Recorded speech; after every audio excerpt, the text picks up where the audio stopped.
सत श्री अकाल दोस्तों, स्वागत है आप सभी का फिर से एक नए वीडियो में। तो दोस्तों, पिछले वाले वीडियो में मैंने आप सभी को रासायनिक अभिक्रिया और रासायनिक समीकरण के बारे में बताया था। और दोस्तों मैंने उस वीडियो में बताया था कि इसके बाद मैं जो है आगे इसका चैप्टर को आगे बढ़ाऊँगा। तो दोस्तों चलिए चैप्टर को आगे बढ़ाते हैं। अब मैं आप सभी को इस वीडियो में रासायनिक अभिक्रिया के प्रकार के बारे में सब डीपली एकदम समझाऊंगा और रासायनिक अभिक्रिया के कितने प्रकार होते हैं, उन अभिक्रियाओं के उन प्रकारों के कितने फिर डिफिनेशन होते हैं, मतलब सब चीज़ डीपली में क्लियर करूंगा। तो दोस्तों वीडियो को एंड तक देखते रहना, वीडियो में बहुत मज़ा आने वाला है। तो दोस्तों चलिए वीडियो को बिना देरी करते हुए स्टार्ट करते हैं। दोस्तों इसमें है रासायनिक अभिक्रिया के प्रकार। तो दोस्तों रासायनिक अभिक्रिया के कितने प्रकार होते हैं, यहाँ संयोजन अभिक्रिया, वियोजन अभिक्रिया, विस्थापन अभिक्रिया, द्विविस्थापन अभिक्रिया, अपचयन अभिक्रिया, उपचयन अभिक्रिया, ऊष्माक्षेपी अभिक्रिया, ऊष्माशोषी अभिक्रिया और रेडॉक्स अभिक्रिया, अवक्षेपण अभिक्रिया। तो दोस्तों ये जितने भी अभिक्रिया मैंने अभी पढ़ा, ये सब जो है रासायनिक अभिक्रिया का प्रकार है। तो दोस्तों चलिए सबसे पहले जानते हैं कि संयोजन अभिक्रिया के बारे में। तो दोस्तों संयोजन अभिक्रिया किसे कहते हैं? तो दोस्तों इसका डिफिनेशन है कि जब दो या दो से अधिक पदार्थ आपस में संयोग कर एक नया पदार्थ बनाते हैं जिनका गुण मूल पदार्थों के गुणों से बिल्कुल भिन्न होता है, उसे संयोजन अभिक्रिया करते हैं। दोस्तों मैं आप सभी को समझा दूं कि जैसे दोस्तों हाइड्रोजन और ऑक्सीजन, फिर से वही एग्जांपल लेते हैं, जैसे कि हाइड्रोजन और ऑक्सीजन मिलकर बनाता है जल। तो दोस्तों यहाँ पे हाइड्रोजन और ऑक्सीजन का जो गुण है, यानी कि हाइड्रोजन और ऑक्सीजन का जो लेफ्ट हैंड साइड में गुण है, वो राइट हैंड साइड जब अभिक्रिया होता है उसके बाद दोस्तों हाइड्रोजन और ऑक्सीजन का जो है गुण बिल्कुल ही चेंज हो जाता है और ये जो है चेंज होकर जल बन जाता है। यानी कि दोस्तों इसका गुण जो होता है मूल पदार्थों के गुणों से, यानी कि उत्प्रेरक के यानी कि लेफ्ट हैंड साइड के गुणों से बिल्कुल ही अलग होता है राइट हैंड साइड का जितना भी गुण है। तो उसके बाद और एक एग्जांपल देके मैं आप सभी को समझा देना चाहता हूँ कि जैसे कि कार्बन और ऑक्सीजन, ये दोनों को जब हम लोग अभिक्रिया करते तो मिल के बनता है कार्बन डाइऑक्साइड। तो दोस्तों मैं आप सभी को बता देना चाहता हूँ कि यहाँ पे कार्बन और ऑक्सीजन को जब मिला के हम लोग कार्बन डाइऑक्साइड बनाए तो दोस्तों इसका गुण जो है कार्बन और ऑक्सीजन के गुण से जो है कार्बन डाइऑक्साइड का गुण जो है अलग है, यानी कि बिल्कुल भिन्न है। तो यही दोस्तों आप लोग डिफिनेशन लिख सकते हैं कि जब दो या दो से अधिक पदार्थ, यानी कि दो पदार्थ या फिर दो से अधिक पदार्थ आपस में संयोग कर, यानी कि दोस्तों मिलकर एक न्यू पदार्थ का निर्माण करते हैं जिसका गुण जो होता है मूल पदार्थों यानी कि उन दोनों पदार्थों के गुण से बिल्कुल ही भिन्न होता है, उसे हम लोग संयोजन अभिक्रिया कहते हैं। तो दोस्तों उम्मीद करते होंगे कि आप सभी को संयोजन अभिक्रिया के बारे में समझ में आ गया होगा। तो चलिए आगे बढ़ाते हैं। तो दोस्तों अब मैं आप सभी को बता देना चाहता हूँ कि संयोजन अभिक्रिया के अंदर भी संयोजन अभिक्रिया के कुछ कुछ उदाहरण होते हैं। तो संयोजन अभिक्रिया के कुछ कुछ उदाहरण दे देता हूँ। जैसे कि दोस्तों हाइड्रोजन और ऑक्सीजन मिलकर जल का निर्माण करते हैं, ये भी एक संयोजन अभिक्रिया का उदाहरण है। उसके बाद दोस्तों जैसे कि कार्बन और ऑक्सीजन मिलकर कार्बन डाइऑक्साइड बनाते हैं, यानी कि कोयले का दहन होता है, ये भी एक संयोजन अभिक्रिया का उदाहरण है दोस्तों। उसके बाद हम लोग जानते हैं कि ये जो अभिक्रिया होता है, आप सभी एक चीज़ जान लें कि ये जो अभिक्रिया होता है इसमें जो अधिक मात्रा में उष्मा की उत्पत्ति होती है, यानी कि उष्मा अधिक मात्रा में इस अभिक्रिया में उत्पन्न होता है। तो दोस्तों यही जो उष्मा की उत्पत्ति होती है, इसी कारण से इसको ऊष्माक्षेपी अभिक्रिया भी बोला जाता है। यानी कि ये जो उष्मा का उत्पन्न होता है जब हम लोग ये रिएक्शन को करते हैं, यानी कि संयोजन अभिक्रिया को जब हम लोग करते हैं तो दोस्तों इसमें जो अधिक मात्रा में उष्मा की उत्पत्ति होती है, इसी कारण से इसको ऊष्माक्षेपी अभिक्रिया भी कहते हैं। तो दोस्तों ऊष्माक्षेपी अभिक्रिया के बारे में भी क्लियर हो गया। दोस्तों अब आप सभी को डिफिनेशन यदि नहीं पता है, डिफिनेशन लिखना है, तो यहाँ नीचे मैं आप सभी को बता दूंगा, देख सकते हैं। वैसी रासायनिक अभिक्रिया जिसके फलस्वरूप उत्पाद के निर्माण के साथ साथ उष्मा का उत्पादन होता है, उसमें ऊष्माक्षेपी अभिक्रिया कहते हैं। दोस्तों मैंने आप सभी को पहले भी समझाया और अभी डिफिनेशन दे दिया, उसके बाद भी समझाता हूँ कि आखिर और एक बार समझाता हूँ कि आखिर ऊष्माक्षेपी अभिक्रिया किसे कहते हैं। तो दोस्तों इसका उदाहरण है कि जैसे प्राकृतिक गैस का दहन, जब हम लोग CH4 को 2O2 से जब अभिक्रिया करते हैं, यानी कि ऑक्सीजन से जब CH4 को अभिक्रिया करते हैं, तब दोस्तों यहाँ पर CO2 + 2H2O का निर्माण होता है और दोस्तों इसमें जो अधिक मात्रा में उष्मा उत्पन्न होता है। तो यहाँ देख सकते हैं CH4 को जब 2O2 से जब इसका जो है रिएक्शन करवाएं तो दोस्तों यहाँ CO2 बना और प्लस 2H2O बना और दोस्तों अधिक मात्रा में उष्मा उत्पन्न हुआ। तो दोस्तों यही है ऊष्माक्षेपी अभिक्रिया का उदाहरण। तो दोस्तों अब चलते हैं, अब आगे जो है बढ़ते हैं। अब जान लेते हैं कि दोस्तों और एक चीज़ आप सब टॉपिक वाइज जान ले कि दोस्तों कभी ये ऑब्जेक्टिव टाइप में ये क्वेश्चन सब जो है बहुत ही एग्जाम में आते हैं और 10th की एग्ज़ाम में तो आते ही हैं कि दोस्तों श्वसन एक जो है ऊष्माक्षेपी अभिक्रिया है। ये सब आप नोट कर ले, बहुत ही इम्पॉर्टेंट है आप सभी के लिए, वेरी वेरी इंपॉर्टेंट है। और उसके बाद साग सब्जियों में कंपोस्ट बनना भी एक ऊष्माक्षेपी अभिक्रिया है। तो साग सब्जियों में कंपोस्ट बनना और श्वसन एक ऊष्माक्षेपी अभिक्रिया है। इन दोनों को आप लोग नोट कर लेना, क्योंकि ये जो है VVI करके आप सभी जो है कॉपी में नोट कर सकते हैं, क्योंकि इन दोनों का जो है बहुत ही जगह में ऑब्जेक्टिव टाइप में क्वेश्चन में पूछा जाता है। उसके बाद दोस्तों चलते हैं वियोजन या अपघटन अभिक्रिया की ओर, यानी कि वियोजन या अपघटन अभिक्रिया किसे कहते हैं। तो दोस्तों आप सभी को उम्मीद करते हैं कि आप सभी को संयोजन अभिक्रिया के बारे में पता चल ही गया होगा। अब चलते हैं वियोजन या अपघटन अभिक्रिया की ओर। तो दोस्तों इसको इंग्लिश में बोला जाता है डिकम्पोजिशन रिएक्शन, यानी कि वियोजन अभिक्रिया, और इसी को अपघटन अभिक्रिया भी बोला जाता है। वियोजन अभिक्रिया को अपघटन अभिक्रिया भी कहते हैं। और अपघटन मतलब आप सभी जान ले कि अपघटन मतलब होता है टूटना, यानी कि अपघटित होना। तो अब चलते हैं आगे बढ़ते हैं दोस्तों। तो किसको बोला जाता है वियोजन अभिक्रिया वो बता दूं। तो दोस्तों वियोजन या अपघटन वह अभिक्रिया है जिसमें यौगिक के बड़े अणु के टूटने से दो या दो से अधिक सरल यौगिक बनते हैं जिनके गुण मूल यौगिक के गुणों से बिल्कुल भिन्न होते हैं। तो दोस्तों आप सभी 9th क्लास में 8th क्लास में पढ़े होंगे कि आखिर यौगिक किसको कहते हैं और अणु किसको कहते हैं, अणु, परमाणु, यौगिक, ये सब आप सभी को पढ़े होंगे।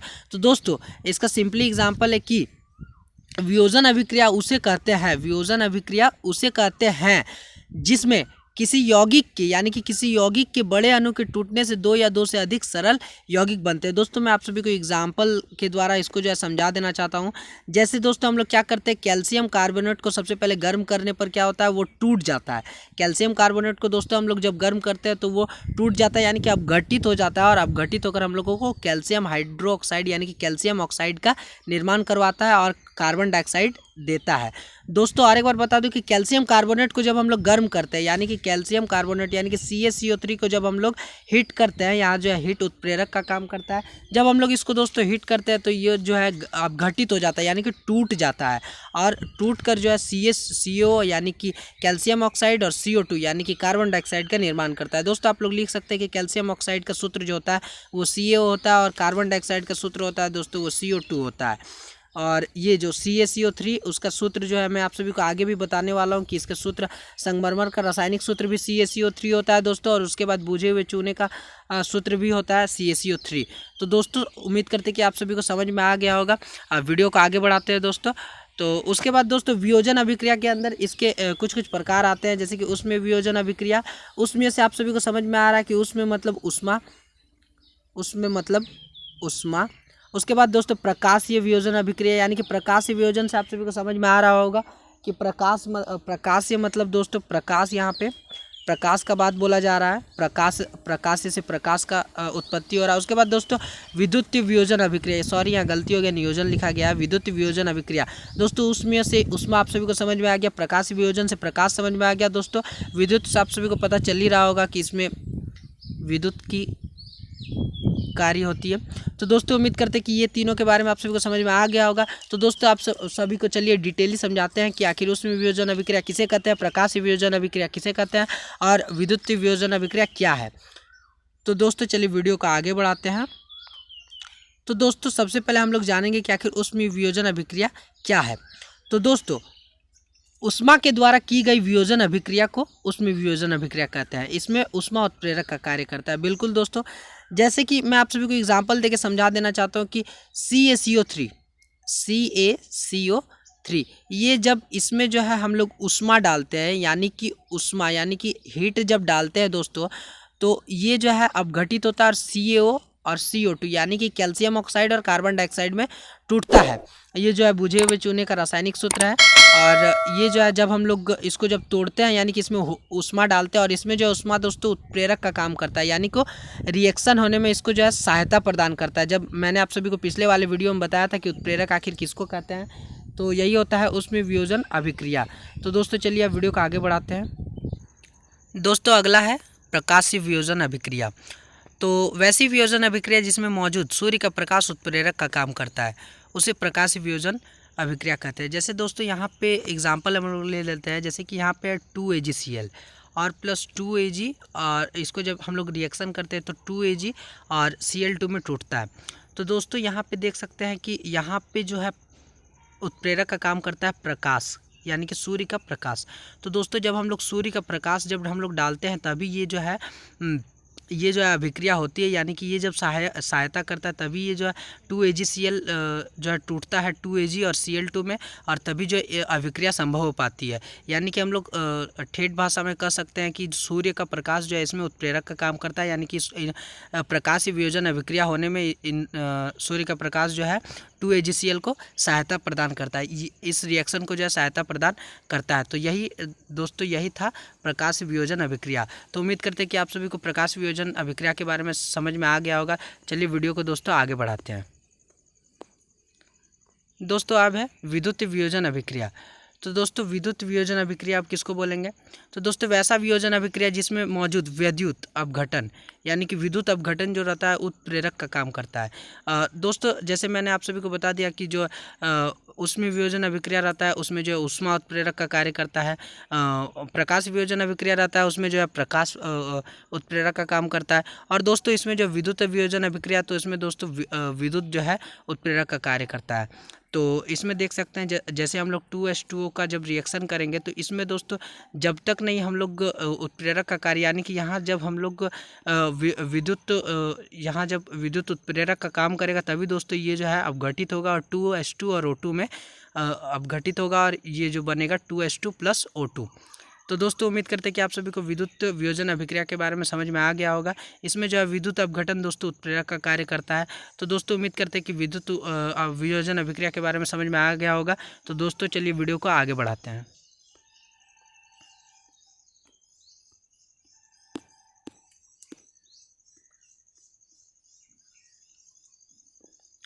तो दोस्तों एक ये भी है VVI टॉपिक आप सभी के लिए 10th के लिए। तो ये सभी जान ले कि आखिर कैल्शियम जो है बुझे हुए चूने का निर्माण किस प्रकार होता है। तो दोस्तों कैल्शियम ऑक्साइड जिसको हम लोग कली चूना भी बोलते हैं, आप लोग लिख सकते हैं ऑब्जेक्टिव टाइप्स ऑफ क्वेश्चन के लिए कि आखिर कली चूना को और किस नाम से जाना जाता है कैल्शियम ऑक्साइड को। तो कैल्शियम ऑक्साइड को दोस्तों कली चूना भी बोलते हैं। तो दोस्तों जब कैल्शियम ऑक्साइड एवं जल आपस में तीव्रता से अभिक्रिया करके बुझे हुए चूने यानी कि कैल्शियम हाइड्रोक्साइड का निर्माण करके अधिक मात्रा में ऊष्मा उत्पन्न करता है। तो दोस्तों यही है कि बुझा हुआ चूना इसी प्रकार से जो बुझे हुए चूने का निर्माण करता है। जैसे दोस्तों ये देख सकते हैं बिना बुझा हुआ चूना का सूत्र है CaO + H2O, ये जो है बिना बुझा हुआ चूना हो गया। और दोस्तों जब इसमें जो है हम लोग हीट डालते हैं तब दोस्तों ये अपघटित होकर CaOH का Hal2 यानी कि बुझा हुआ चूने का निर्माण करता है और अधिक मात्रा में दोस्तों ऊष्मा उत्पन्न करता है। तो दोस्तों इसी तरह से जो है बुझे हुए चूने का निर्माण होता है। तो दोस्तों उम्मीद करते हैं कि आप सभी को बुझे हुए चूने के निर्माण के बारे में भी समझ में आ गया होगा कि आखिर बुझा हुआ चूना क्या है, किस प्रकार उसका निर्माण होता है। तो दोस्तों चलिए वीडियो को आगे बढ़ाते हैं।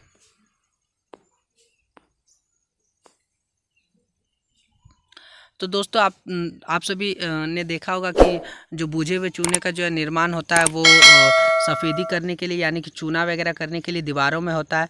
तो दोस्तों मैं आप सभी को बता देता हूँ कि किस प्रकार होता है। तो दोस्तों इस अभिक्रिया से बने हुए बुझे चूने के विलयन का उपयोग दीवारों की सफ़ेदी करने के लिए किया जाता है। बिल्कुल दोस्तों जो मैंने अभी बताया। और सफ़ेदी करने के 2-3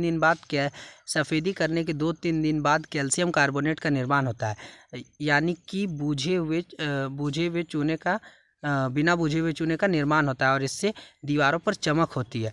तो दोस्तों जब हम लोग बुझा हुआ चूना को जब हम लोग दीवारों पर पेंट करते हैं तब दोस्तों ये जो है 2-3 दिन बाद जो है इसमें चमक आती है और दोस्तों दीवार हम लोग का अच्छा दिखने लगता है। और दोस्तों सबसे इंटरेस्टिंग बात यह है कि संगमरमर का रासायनिक सूत्र भी CaCO3 है। मैंने आप सभी को पहले बताया कि संगमरमर का रासायनिक सूत्र भी CaCO3 है। तो दोस्तों उम्मीद करते हैं कि आप सभी को ये भी एग्जाम्पल समझ में आ गया होगा।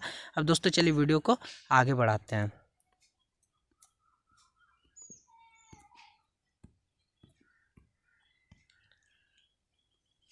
दोस्तों अब है वैद्युत अपघटन, यानी कि वैद्युत अपघटन। आप सभी को वैद्युत मतलब विद्युत समझ में आ ही रहा होगा। और दोस्तों अपघटन मतलब मैंने अभी आप सभी को बताया कि टूटना। तो विद्युत का टूटना यानी कि वैद्युत अपघटन। तो दोस्तों कुछ धातुओं इसका डिफिनेशन है दोस्तों कि कुछ धातुओं से के द्रवित ऑक्साइड या क्लोराइड से होकर विद्युत धारा प्रवाहित करने पर यह अपघटित हो जाता है। दोस्तों हम लोग क्या करते हैं कि जब कुछ धातुओं के द्रवित ऑक्साइड या क्लोराइड से होकर जब हम लोग विद्युत धारा को यानी कि करंट इलेक्ट्रिकली पाथ को जब हम लोग जो है प्रवाहित करते हैं यानी कि जब हम लोग चलाते हैं उसको, तो दोस्तों ये क्या होता है टूट जाता है यानी कि अपघटित हो जाता है। और इस अभिक्रिया में दोस्तों इसका जो चार्ज होता है कैथोड कैथोड और एक एनोड।